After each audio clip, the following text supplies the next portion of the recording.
Very good. Sio kama inawezekana. Unakupatia. Sio akuja kukupatia sasa ile watu wame amenisumbua, nataka aongee. Akirudi kanda asumbue.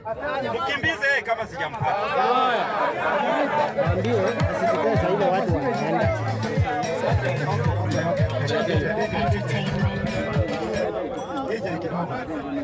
Okay, angalia kamera unachukuliwa hapa. Okay, bunge hamjamboni tena. Sisi ni watu wa tutam na tuogopi. Sababu ni hii. Rais William Ruto hawezi toshana hata na Uhuru Kenyatta miaka 10 aliishi kwa uongozi.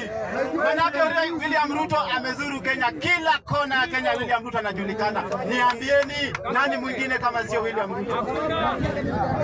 Ruto kazi yake imeonekana vizuri. Ruto, tukirudi kwa baba Raila Amolo Odinga marehemu. Turudi kwa baba Raila Amolo Odinga marehemu ambaye mnasema mambo ngef. Baba Raila Amolo Odinga ndiye akuwe prime minister wa hii nchi. Niambieni nani alikuwa naye hapa kwa hapa? Tayari mmeshajibu ni Ruto.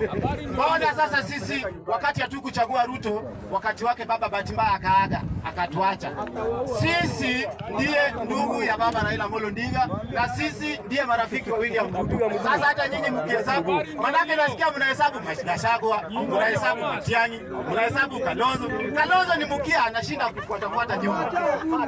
Haya, mnasema sijui nani mwingine?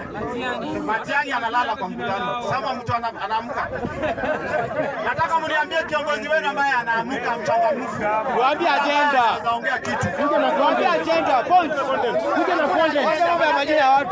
Wakati mnaongea machafu, wakati watu wa one time mnaongea machafu, hamtaki kukosolewa. Wakati sisi tunaambia ukweli, mnaona sisi hatuna agenda.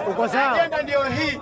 Agenda ni kwamba Mheshimiwa William Ruto ataendelea na atabaki.